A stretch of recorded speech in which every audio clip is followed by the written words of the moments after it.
Jadi berkaitan dengan contoh tadi ada dua pertanyaan. Systematic review yang saya peroleh itu melalui Google Scholar. Tetapi yang bisa diperoleh hanya abstraknya, walaupun sudah banyak informasi dari abstrak. Lalu ketika ingin mencoba mendapatkan full text-nya, ada beberapa pilihan. Pilihan pertama ya harus membayar, terus ada pilihan mau melalui institusinya. Jadi saya terpikir ini mungkin bisa melalui LIP UGM, perpustakaan UGM. Kemudian yang kedua pertanyaannya, seandainya peneliti ingin memperdalam soal CBT, tadi kan ada 3 macam intervensi. Dan penelitian-penelitian sebelumnya datanya itu gabungan dari 3 macam intervensi. Dan dia anjurkan untuk dipisah-pisah, masing-masing diuji coba efikasinya. Nah, misalnya ada yang tertarik untuk meneliti efikasi dari CBT, khusus untuk melihat apakah dia berdaya guna untuk mengurangi cedera diri, baik yang sifatnya untuk bunuh diri maupun yang sifatnya non bunuh diri. Dan karena systematic review-nya itu telah mereview makalah-makalah sejak Mei 2014, kita ingin mendapatkan makalah-makalah individual, penelitian empirik yang sejak itu. Jadi ini dua problem yang masih dihadapi. Nah, sambil berpikir caranya bagaimana, saya mohon Anda nanti mengajukan pertanyaan yang spesifik ya. Saya lanjutkan dulu materinya. Slide berikut. Nah, ini saya juga peroleh dari jurnal JAMA. Ini mungkin berguna untuk para praktisi maupun para peneliti. Ada tahap-tahapnya seseorang itu sampai berhasil untuk membunuh diri atau mencedera diri, dan bisa dicegah pada tahap yang awal. Ini di sebelah kanan macam-macam intervensi, kemudian seperti tadi yang sifatnya terapeutik intervention, jadi non farmakologi, itu daya gunanya di mana. Slide berikut. Nah, sekali lagi, kenapa kita dalam tujuan penelitian berusaha supaya melakukan RCT atau mereplikasi penelitian RCT yang terakhir. Karena RCT ini paling unggul sebenarnya dalam hal kualitas bukti, apalagi yang sudah difilter menjadi systematic review. Slide berikut. Nah, kaitannya itu, kuncinya itu di moderator. Karena ada moderator-moderator yang sifatnya spesifik.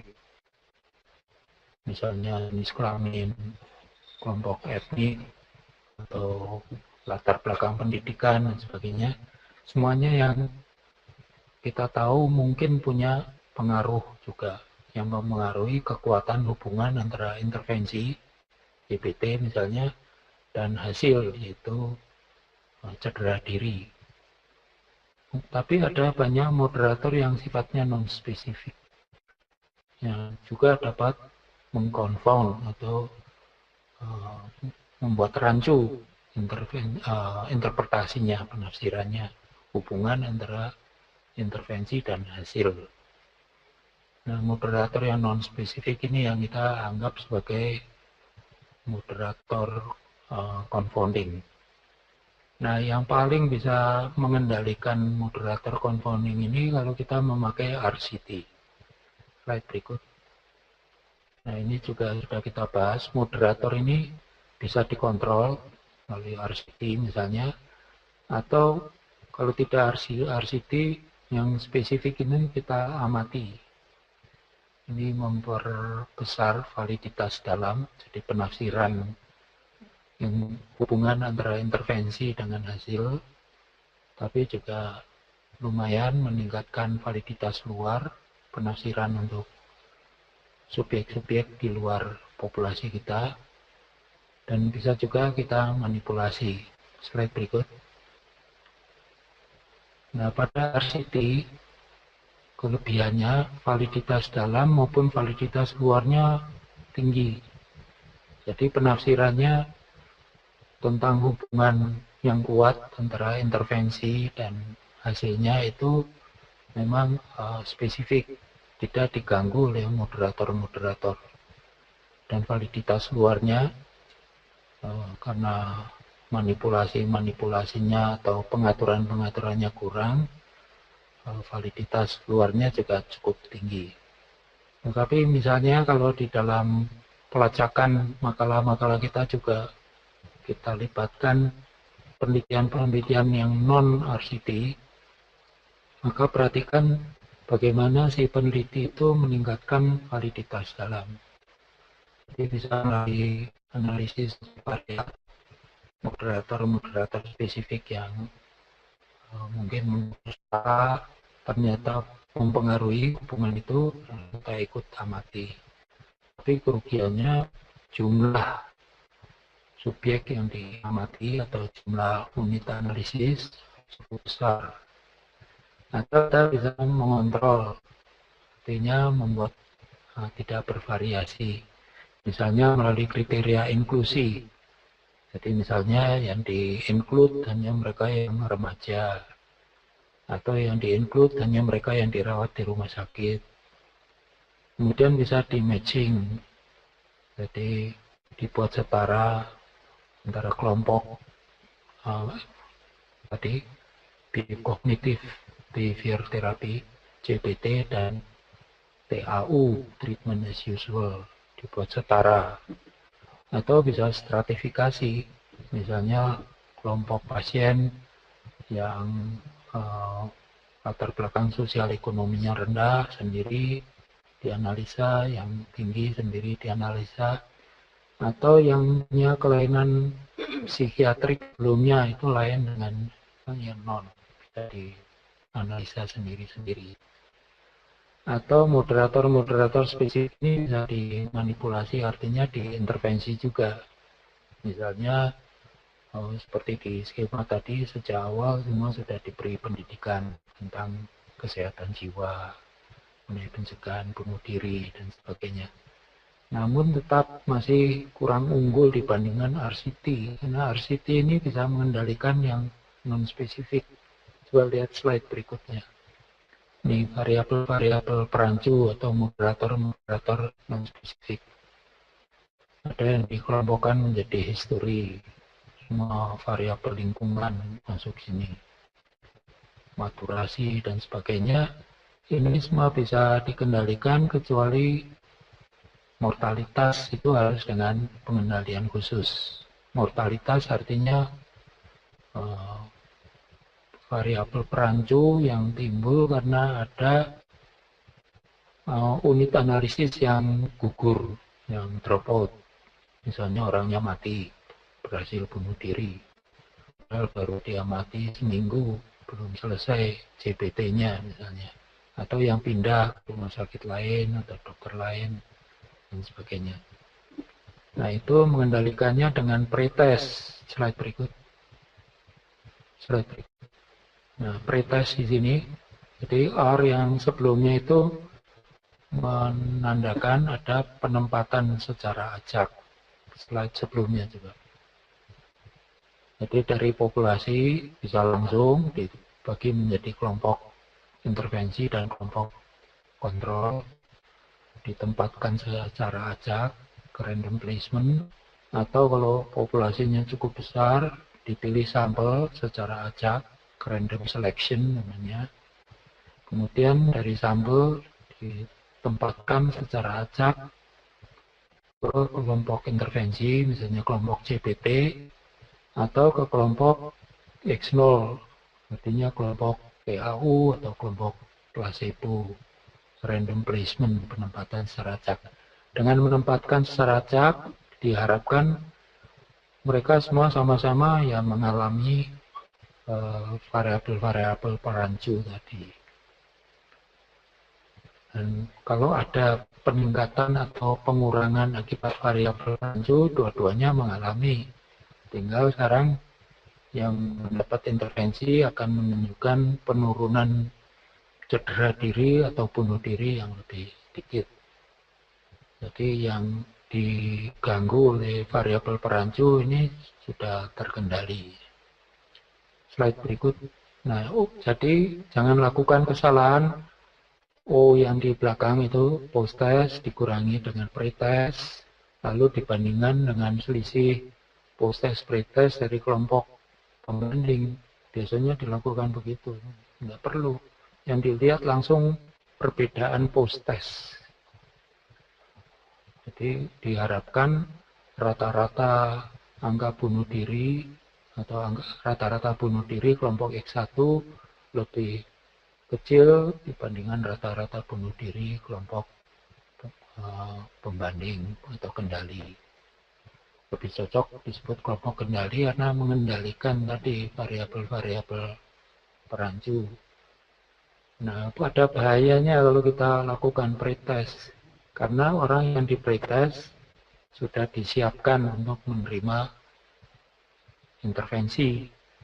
Sedangkan orang-orang yang di luar kan tidak di pretest, jadi mengurangi validitas luar.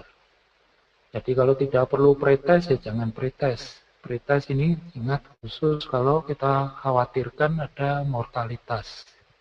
Ada yang gugur. Nah, kenapa yang gugur ini bisa merancu interpretasi? Kalau kita punya data awal, siapa yang gugur, kalau dia termasuk yang medium, yang moderat, dia gugur tidak akan banyak berpengaruh pada mean atau pada modus atau median.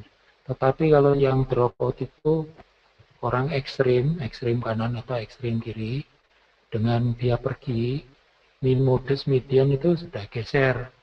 Sedangkan yang kita ukur kan selisih mean post-test. Nah, jadi gunanya pretest ini hanya untuk mengetahui siapa yang gugur, bukan untuk dikurangi dari post-test, dikurangi pretest, baik untuk kelompok X1 maupun X0. Seperti ini diingat. Slide berikut.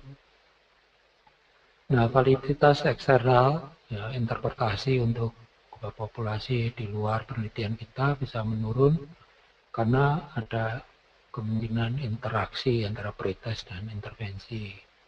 Ada interaksi antara seleksi dengan intervensi karena ada pengaturan-pengaturan khusus pada eksperimen. Misalnya ditempatkan secara acak atau dikasih kartu-kartu atau kertas lindingan termasuk kelompok yang mana dan sebagainya. Slide berikut.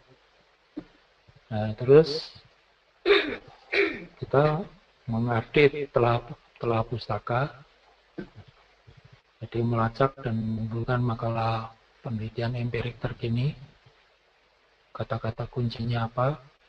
Jadi ini kata kunci yang dianjurkan di abstrak tadi, cedera diri, terus RCT, terus meta-analisis misalnya. Diharapkan mahasiswa S3 melakukan meta-analisis dari data penelitian sebelumnya. Kemudian menggunakan mesin mencari apa. Makin banyak mesin pencari yang digunakan, makin besar kemungkinan menjaring makalah-makalah yang diinginkan.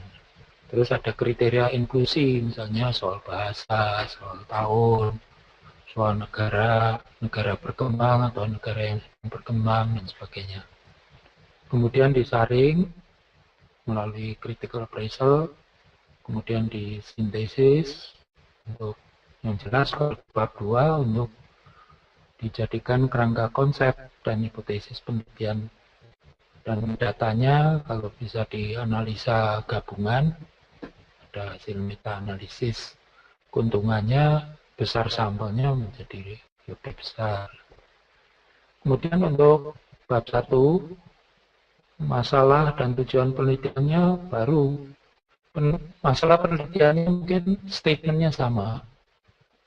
Misalnya tadi, apakah CBT berdaya guna untuk mengurangi cedera diri?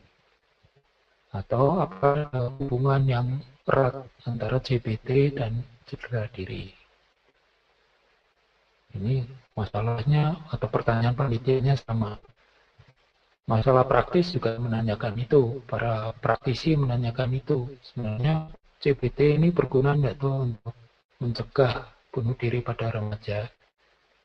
Nah, para peneliti mempertanyakan hubungan itu karena tahu kalau penelitian-penelitian sebelumnya masih bermasalah. Jadi ada saran perlu replikasi dengan sampel yang lebih besar dan dipisah-pisah, jangan digabung dengan uh, terapi intervensi terapi yang lain. Bisa CBT dipisah, terus ada terapi yang lain.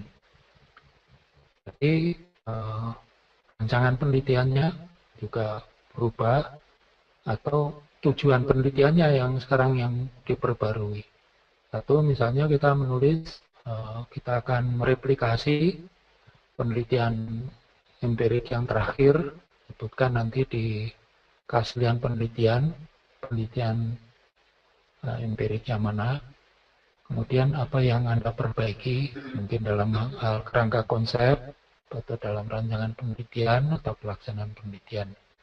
Jadi apa yang ingin Anda lakukan untuk menjawab masalah penelitian. Slide berikut. Sudah. Silakan sekarang siapa yang ingin bertanya.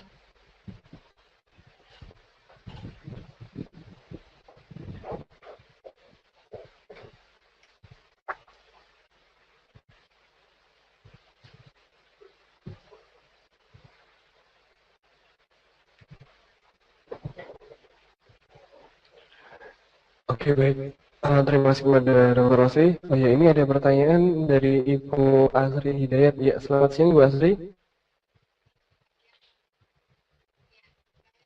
Ibu Asri, selamat siang.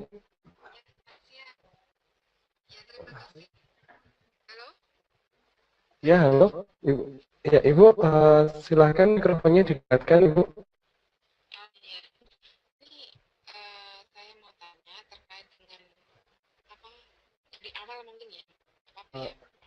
Ya, Bu. Sebentar, Bu. Iya, Bu. Ibu, silahkan ditulis. Suaranya kecil sekali, Bu, di sini. Oke, baik, Bu. Atau ngomong langsung juga dicoba dulu, Bu. Dicoba ngomong secara langsung dulu, Bu. Ini Pak, saya dari awal dulu pernah bertanya, terutama tentang segiti. Sebetulnya saya itu tertarik, saya karena dari kebidanan, maka saya kepingin topiknya itu tentang bagaimana melahirkan yang nyaman. Melahirkan yang nyaman itu yang baru tren itu kan lotus blood. Nah, tapi apa yang komprehensif itu adalah asuhan komprehensif atau asuhan komprehensif atau holistik pada pasien dengan persalinan. Nah, yang saya agak bingung itu adalah yang akan saya permasalahkan itu apanya gitu ya. Di sini kan model asuhan yang komprehensif. Nah, saya ingin cari masalahnya atau variabel terikatnya kan asuhan yang komprehensif. Nah, itu berarti saya cari literatur terkait dengan permasalahan asuhan kebidanan komprehensif itu ya, Pak. Yang pertama kata kuncinya. Nah, setelah itu kan saya itu permasalahannya. Nah, untuk saya kaitkannya dengan apa itu masih belum tahu apakah itu yang saya jadikan sebagai variabel terikat atau variabel bebasnya. Kalau asuhan komprehensif itu menjadi variabel bebasnya, berarti kan akibatnya adalah ketidakpuasan atau persalinan yang harusnya normal itu terjadi komplikasi karena asuhan yang tidak komprehensif gitu. Nah, kalau permasalahan saya seperti itu, maka kalau dari awal tadi Pak Prof. Love itu kan menyampaikan langkah-langkah kita dari awal, variabel bebas apa, terikatnya apa, variabel pengganggunya apa, pengendaliannya bagaimana. Nah, saya mohon masukannya atau penjelasan dari Prof. Terima kasih. Assalamualaikum warahmatullahi wabarakatuh. Awal. Terus skema nah itu. Kalau menurut Ibu di kotak yang mana? Ya, sebentar, Pak. Jadi masalah penelitian itu Coba dengarkan baik-baik, Bu. ya, Menurut Ibu masih berada di kotak yang mana? Yang hijau, yang merah, atau yang biru? masih kotak hijau, Pak. Iya, topik masih. Iya. Jadi supaya bisa melanjut, kata-kata kuncinya apa, lalu cari makalah sistematik review. Sudah berkali-kali disebutkan. Mencari masalah penelitiannya itu di situ. Apa yang dihadapi oleh para peneliti saat ini tentang topik persalinan yang nyaman. Dikaitkan dengan apa? Dengan komplikasi, dengan hasil yang normal, bayi yang sehat, dan sebagainya, terserah. Lihat di makalah sistematik review. Jadi kita jangan langsung mengunci diri di variabel bebasnya ini, variabel terikatnya ini, nanti saya mau pakai chi-square dan sebagainya. Banyak sekali mahasiswa yang sudah mengunci diri seperti itu. Ya nggak belajar namanya, nggak perlu sekolah lagi. Jadi Ibu sebenarnya masih di tingkat topik itu. Sudah menemukan makalah sistematik review belum? Kalau belum, masih kesulitan, nah ini Bu Ngesti memang sengaja diajak ke sini untuk membantu. Saya duga banyak peserta predoktor ini masih macetnya di sini. Karena sudah mengunci diri. Bukan kata-kata kuncinya dipakai untuk membuka wawasan. Tapi malah untuk mengunci diri, tidak mau membuka wawasan. Nah, wawasan bisa dibuka kalau lihat di makalah sistematik review. Kenapa? Karena ada paling sedikit 2 peneliti yang sudah membantu saudara untuk secara komprehensif memeriksa, mengumpulkan makalah-makalah penelitian tentang misalnya ini persalinan yang nyaman ini. Itu dari seluruh dunia. Jangan pikir ini masalah dari kita di seluruh dunia, tidak ada, itu tidak ada. Semua orang sudah berpikir ke situ. Jadi sekarang kita yang S3 ingin meneliti lebih lanjut, sudah sampai mana kita mau memperbaiki, kalau bisa menghasilkan intervensi yang inovatif dengan rancangan yang kuat, sehingga ada bukti yang kuat untuk para praktisi. Coba ikuti langkah-langkah ini. Ini hanya saran. Kalau tidak mau, ya monggo silakan jalan sendiri.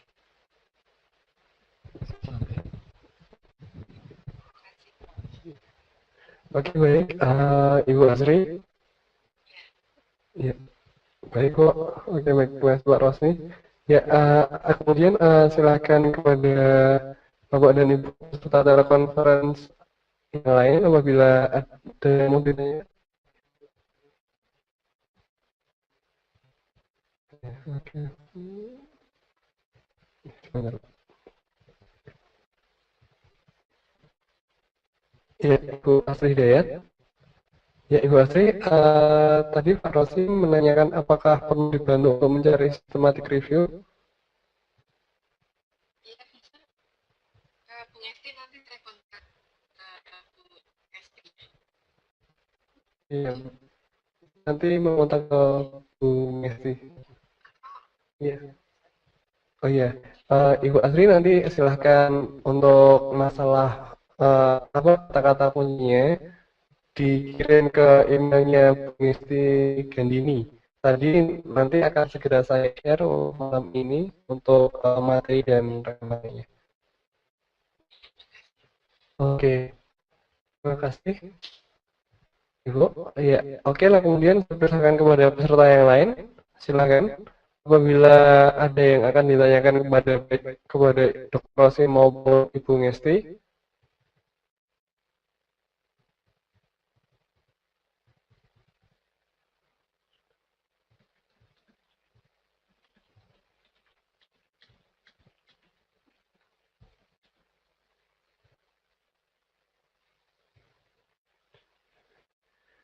Ya, oke, saya persilahkan kembali kepada peserta telekonferensi yang sesi 7 ini. Apabila masih ada yang ditanyakan, silahkan mengangkat tangan di toolbox sebelah kiri, baik kepada Dr. Rosi maupun kepada Ibu Ngesti.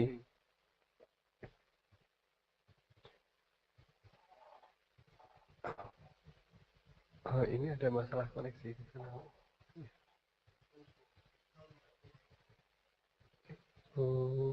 Semua ada, Pak. Ya. Selamat siang, Ibu Husno. Ibu Husno, selamat siang.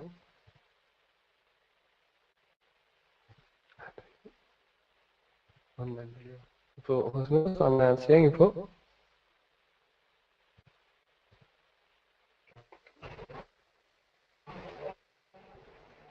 Ya, Ibu, selamat siang, Ibu Husno. Ibu, selamat siang. Ibu, ini tadi kan sudah ditampilkan oleh Dr. Rosi terkait dengan kasus yang contohnya yang dari Ibu Husno. Nah, ini apa ada tanggapan, Ibu?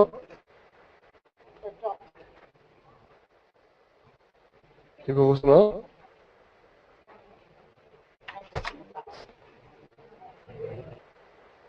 Ibu?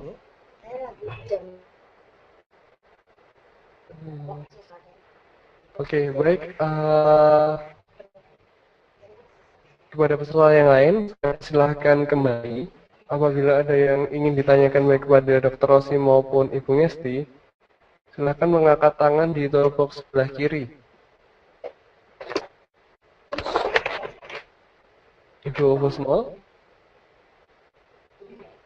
selamat siang. Selamat siang, Bu Husno.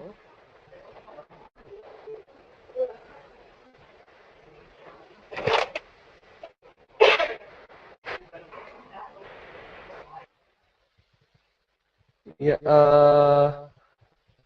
untuk pertemuan kali ini sudah memasuki minggu keempat, yaitu sudah masuk ke pertemuan ke-7, berarti sudah ada 6 kali pertemuan yang 7 kali ini. Dan diharapkan apabila ada yang masih bingung atau apabila ada yang ingin ditanyakan, di sini telah hadir dua narasumber, Dr. Rosi dan Ibu Ngesti, silahkan.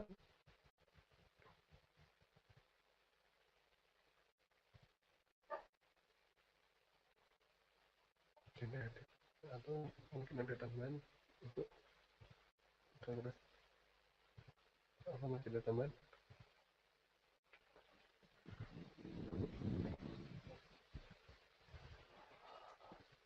Jadi untuk hari Kamis yang akan datang, kami berdua dan Mas Nova berharap saudara-saudara mengirim. Kalau memang masih macet di kotak pertama topik, kirim topiknya. Kalau sudah sampai ke menemukan makalah systematic review, kirim. Mungkin yang perlu bantuan masalah penelitiannya di mana, tujuan penelitiannya di mana, nanti kami bantu. Jadi lihat di alur atau aliran membuat pra proposal ini, lalu lihat Anda di mana, kirim ke saya atau Bu Ngesti supaya ada bahan untuk dibicarakan dengan contoh-contoh. Menurut saya contoh hari ini sudah cukup gamblang, tapi tetap pertanyaannya masih seperti mentah lagi. Jadi diharapkan Anda sudah makin paham gitu maksudnya. Nah, mengenai cara menulis kepustakaan juga diperhatikan. Bagaimana cara menulis kepustakaan. Ada beberapa metode yang dipakai. Yang penting saudara konsisten. Pakai metode apa? Yang saya pakai biasanya metode dari apa? American Psychological Association. Kenapa? Karena praktis. Tapi terserah Anda mau pakai yang mana, yang penting konsisten. Terus sekali lagi kirim, tapi supaya kita tidak semuanya macet, sedikit demi sedikit saya maju terus ke bab berikut. Jadi hari Kamis saya singgung lagi bab 2 dan bab 3. Jadi silakan bagi mereka yang ingin memperoleh manfaat yang sebesar-besarnya dari acara konferensi ini supaya berpartisipasi lebih aktif. Sebentar lagi kita akan kumpul lagi, dan saya khawatir nanti Anda kumpul lagi masih mentah, hanya bawa topik dan terkunci di masalah penelitian yang Anda sudah angan-angankan dari jauh, nggak ada perubahan. Jadi kalau ingin mendapatkan manfaat yang maksimal, tinggal berapa kali telekonferensi ini digunakan semaksimal mungkin supaya nanti waktu ketemu di sini di klasernya sudah punya paling sedikit outline-nya, kerangkanya dari pra-proposal. Bab yang paling sulit itu bab 1 dan bab 2. Bab 3 itu sudah jelas aturan mainnya. Tetapi yang memerlukan banyak kerja, banyak pemikiran itu bab 1 dan bab 2. Dan mutu disertasi Anda sangat tergantung dari telaah pustaka. Kalau telaah pustaka asal-asalan, hasilnya tidak bermutu dan Anda kecewa nanti. Pasti itu. Saya dengar sendiri komentar dari seorang calon doktor. Pustakanya dosa banyak-banyak toh. Ya, buat apa diambil S3? Kuncinya di situ, mau tahu penelitian sejauh ini sampai mana. Sehingga misalnya Bu Husnul, nanti selesai dari disertasinya, beliau itu jadi ahlinya DBT. Jadi ekspor. Kalau bisa jangan hanya DBT, karena ternyata tadi ada intervensi-intervensi terapeutik lain berikut. Nah itu slide berikut. Nah itu yang merah ini. Ada DBT, ada CBT, ada MBT. Dan kenapa kalau sedapat mungkin memakai randomized control trial, karena mutu buktinya itu paling tinggi. Jadi buat praktisi, dari manfaat praktisnya paling tinggi. Jadi para kepala rumah sakit jiwa, para dokter jiwa, para konselor mempunyai bukti kuat, ini DBT memang paling unggul atau CBT memang paling unggul. Lalu apa yang dimaksud dengan CBT, MBT, dan DBT? Mengukurnya bagaimana? Intervensinya bentuknya bagaimana? Lalu di pihak variabel terikatnya ada cedera diri. Cedera diri itu mengukur bagaimana. Kalau masih angan-angan, apa itu sudah masuk, atau sudah membayangkan, atau sudah mulai secara fisik melukai diri, dan seterusnya. Ini kan banyak yang perlu dibahas dan bisa diteliti, atau yang banyak ditanya oleh para praktisi. Jadi goal kita, para pendidik di sini, ingin supaya Anda lulus dari S3 ini memang expert, ahli. Jangan asal-asalan hanya untuk dapat gelar S3, tetapi kalau ditanya cuma kedap-kedip saja gitu. Saya agak keras hari ini karena saya bosan sekali untuk mendengar keluhan-keluhan yang sama, kayak tidak ada kemajuan, progres gitu. Anda niat tidak untuk S3. Jadi sekali lagi S3 itu supaya Anda puas. Hidup ini singkat. Jadi jangan buang-buang waktu 2-3 tahun hanya untuk menghasilkan disertasi yang abal-abal. Jadi saya harapkan untuk hari Kamis kita diskusinya lebih hidup.